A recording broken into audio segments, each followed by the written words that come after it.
बागेश्वर धाम है, वहाँ आगे पीछे सब बताते हैं, वो भविष्य बता देते हैं। सच या भौकाल?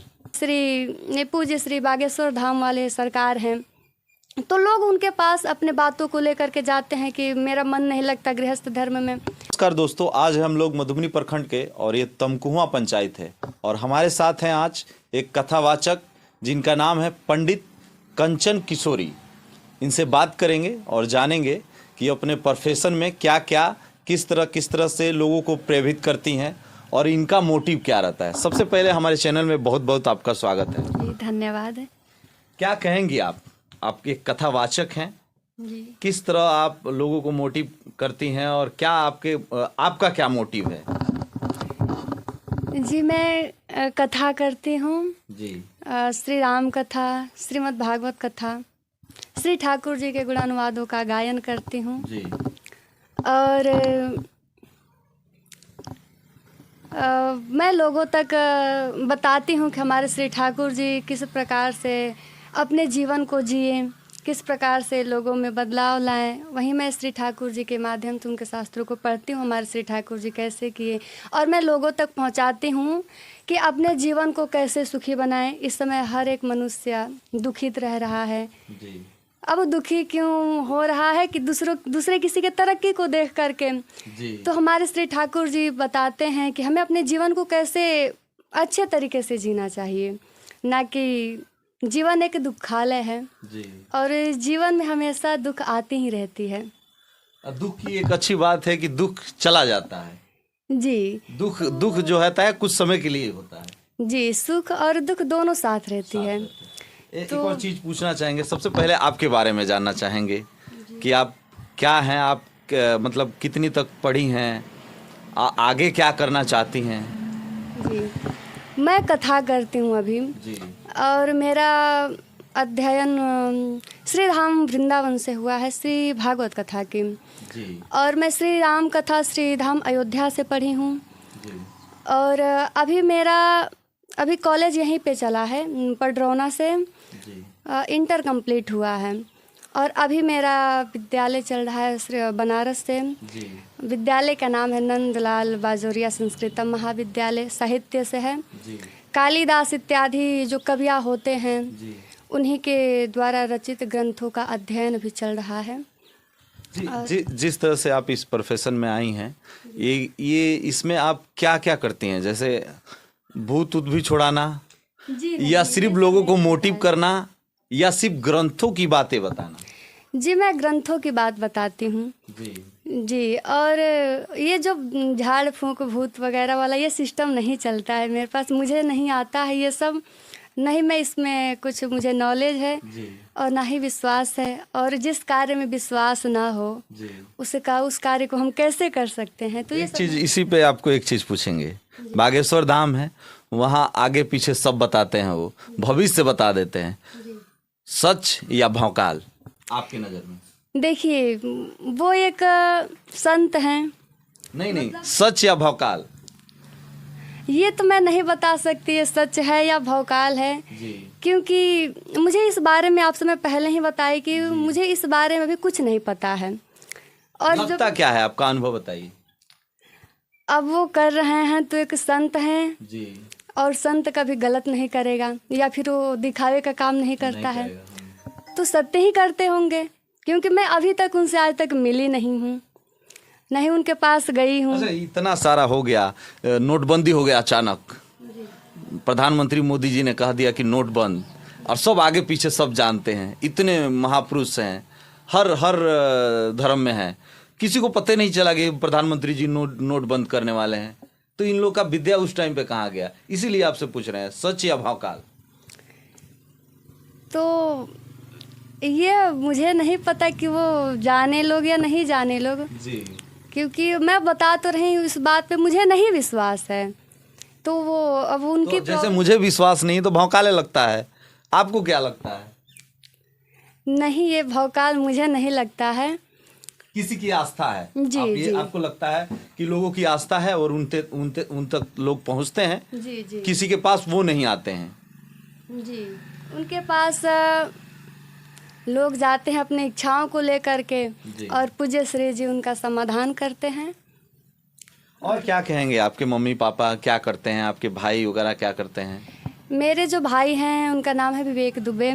वो बनारस रह कर के श्रीनंद बाजोरिया विद्यालय में वो अध्ययन करते हैं। उनका आचार्य की तैयारी चल रही है जी। और वो वहीं पे अपना रह कर के अध्ययन करते हैं। पिताजी हरियाणा में रहते हैं जी। और जो बर्तन वगैरह की जो फैक्ट्री है उसी में मतलब उनका काम वगैरह चलता रहता है जी।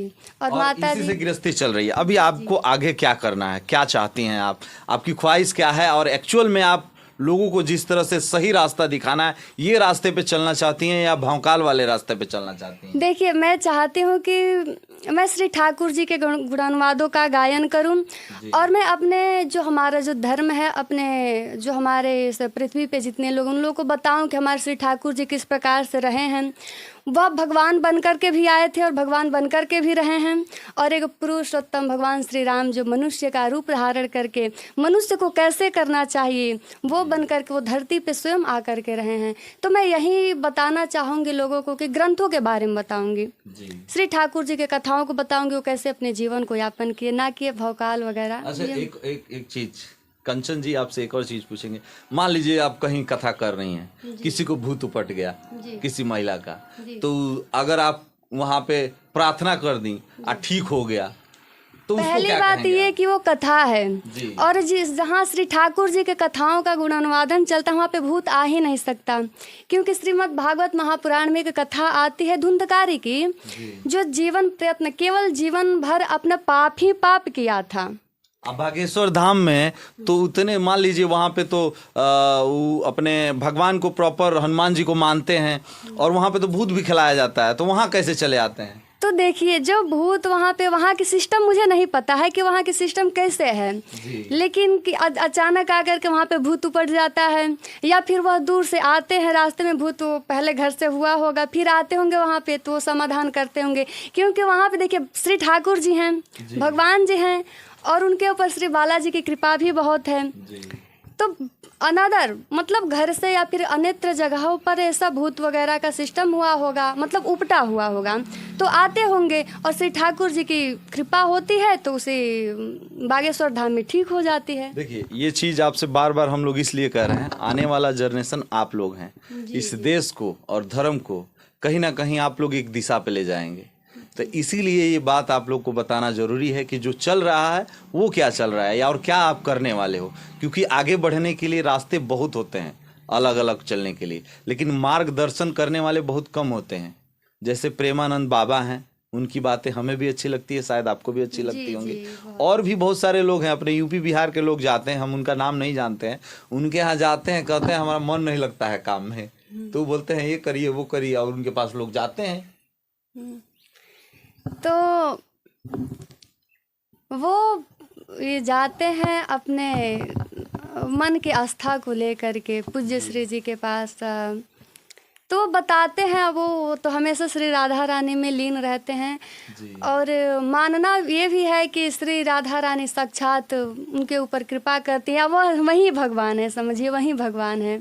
अच्छा, एक और चीज पूछेंगे, कुछ ऐसी धार्मिक बातें हमारे ऑडियंस को बताइए जो अपने भगवान से आप कनेक्ट हैं, जो जेन्युइन है, आपको लगता है, फील होता है, कुछ लोगों तक अपनी बातें पहुंचाइए। जैसे कुछ ऐसी चीजें हैं जिस तरह से आपको अपने भगवान से कनेक्ट करती है, ऐसा कौन सा चीज है जो कनेक्ट करती है? ये गुरु जी की कृपा है।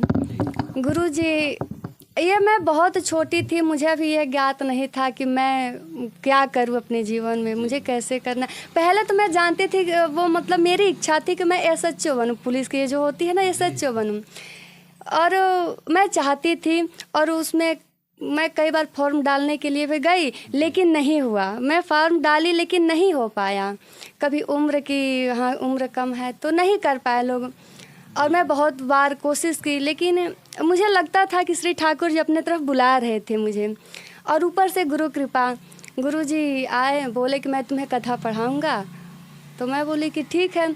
अब जैसे वो बोले कि मैं तुम्हें कथा पढ़ाऊँगा, तो मैं अपने तरफ अपने आप ही पूजा पाठ करने लगी, और उस समय पूजा में मेरा बहुत मन भी लगता था, अभी भी लगता है। तो ये जो श्री ठाकुर जी की कृपा साक्षात बरसती है, जी।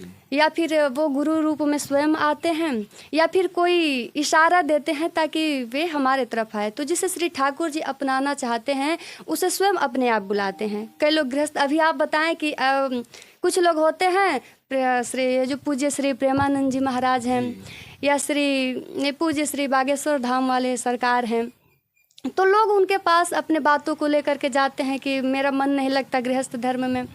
तो मैं उन लोगों से ये कहना चाहूँगी कि देखिए, अगर आप गृहस्थ धर्म में आए हैं तो ये नहीं कि आप भगवान की पूजा करेंगे, आप बहुत भक्त बने, नहीं। पूजा वही होती है, अगर आप गृहस्थ धर्म में हैं तो खूब कमाइए, खाइए, अपने परिवार का भरण पोषण कीजिए, क्योंकि जब आपको श्री ठाकुर जी गृहस्थ धर्म में इसीलिए भेजे हैं। अगर उनको अपने पास बुलाना होगा तो अपने आप ही आपको बुलाएंगे। तो गृहस्थ धर्म में रह करके ज़्यादा पूजा पाठ करने की आवश्यकता नहीं है जी। अपने परिवार का भरण पोषण ही पूजा है गृहस्थ धर्म की। अब इतनी सारी बातें हो गई आपसे, अब आप बता दीजिए कि आप कथावाचक हैं, आपको लोग बुला सकते हैं, कौन कौन से कार्यक्रम में बुला सकते हैं, किस किस कार्यक्रम में बुला सकते हैं, किस तरह लोग आपको कांटेक्ट करें। अगर कोई आपको बुला नहीं सकता है तो आजकल टेक्नोलॉजी का ज़माना है, तो आपको कहाँ सुन सकता है? देखिए, मैं कथा करती हूँ और यूट्यूब चैनल पे पंडित कंचन जी के नाम से चैनल चलता है अपना, तो उस पे नंबर भी हैं, तो वहाँ से भी आदमी कनेक्ट कर सकते हैं। अगर देखना चाहते हैं तो पंडित कंचन किशोरी जी के नाम से चैनल भी चलती है। यूट्यूब पे आपका चैनल है पंडित कंचन किशोरी, आप यूट्यूब पे जाके सब्सक्राइब भी कर सकते हैं और इनकी बातें आप सुन सकते हैं जी। तो लाइव चलती है, वहाँ से भी देख सकते हैं। और हाँ, मैं कथा करती हूँ, तो कथा कभी भी अगर कथा रख रहे हैं, कुछ लोग होते हैं शादी विवाह में कथा रखते हैं, तो मतलब कभी भी आप कथा करा रहे हैं, अगर मुझे बुलाना चाहते हैं, बुला रहे हैं, तो मैं आ सकती हूँ कथा करने। मैं कथा करने, मेरा काम ही कथा करना है, श्री ठाकुर जी के गुणानुवादों का गायन करना है। फीस उस भी लगता होगा कुछ? जी, फीस तो लगती है जी जी, फीस उस भी लगता है। हालांकि ये अबे काफी जो फीस उस लगती है, तो वो जो कथा का हम फीस नहीं लेते हैं। कथा में जो हमारे साथ लोग जाते हैं, लाइव चैनल वाले वीडियो वाले हो गए, और फिर मतलब से आपके साथ टीम वर्क है। हाँ जी, टीम वर्क जी, उन्हें तो आपको पे करना पड़ता जी, है, तो उनको वो देना कॉस्ट पड़ता है। उनको देना पड़ेगा। जी जी। और जाहिर सी बात है, आपके यहाँ कोई आएगा, मान सम्मान और सारी चीजें तो मिलनी ही है, प्लस आपका स्टाफ का खर्चा आप कहाँ से मेंटेन करेंगे? तो ये भी है। और ये कथावाचक है कंचन दुबे किशोरी, एक बार फिर से नाम हम पढ़ेंगे, पंडित कंचन किशोरी जी हैं, जो कथावाचक हैं और अपने क्षेत्र में है, मधुबनी प्रखंड में है और तमकुहा पंचायत में है। और इनका काम है कथावाचक, लोगों को सही रास्ता दिखाना। और ये बिल्कुल अभी अपने जीवन में फ्रेश हैं। और इस लाइन में आप कब से हैं, कितने दिनों से हैं?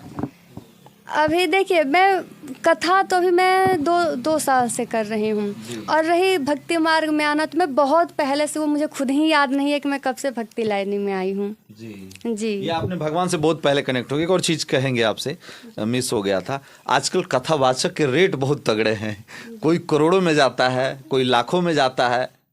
तो ये स्टारडम देख के आपने भी तो कहीं ये प्रोफेशन नहीं चुना? तो देखिए, वो जो कथा, वो फेमस तो हो ही जाता है, प्लस धन का भी काफी अच्छा हो जाता है। वो कथा लाखों में जाते हैं, तो वो अपने शास्त्र जितने मतलब सिस्टम होती हैं, कुछ लोग अपने पूरे सिस्टम को लेकर चलते हैं, माइक लेकर के, माइक वगैरह सब अपना सिस्टम लेकर के चलते हैं।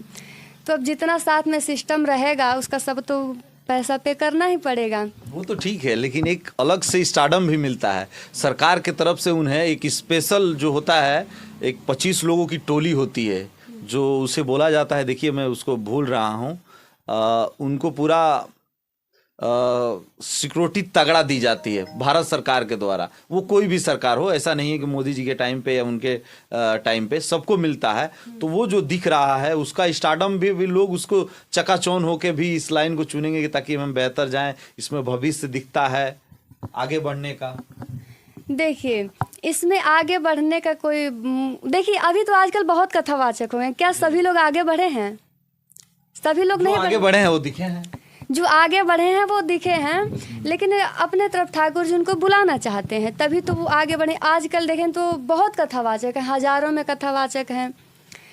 तो इतने बहुत सारे कथावाचक हैं, ज़्यादा पैसा ले रहे हैं, तो और फिर से जो सरकार है हमारी उनको, तो इसमें मतलब ये हमारे कोई लक्ष्य नहीं है किसी का, ये कोई कहे कि हमारा वो है, जैसे कि कुछ लोग कह रहे हैं आजकल के जनरेशन में ये चल रहा है कि अपना मतलब इसको भविष्य बना लिए हैं कि हाँ मुझे कथा करनी है, कथा में पैसा आना है। तो महाराज इसके लिए बहुत मेहनत करनी पड़ती है हम किसी को बता रहे हैं कि ये काम करना है, आप ऐसे करेंगे तो खुश रहेंगे, तो सबसे पहले वो तो हमारे ऊपर बीत रही है ना। लोगों को लग रहा है कि अरे हम भजन करेंगे बहुत कष्टदायक है, बहुत मेहनत पड़ती, इतना सुबह स्नान करना होगा।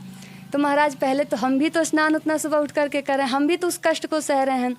तो जो कष्ट को सह ले रहा है उसे ठाकुर जी तो अपार छाया देते हैं, देते रहेंगे। बिल्कुल सही कह रही हैं, क्योंकि देखिए आज के डेट में किसी को सही रास्ता दिखाना और समझाना तो पहले अपने को ही खुद सही रास्ते पे चलना होगा, तभी हम किसी और को समझा सकते हैं।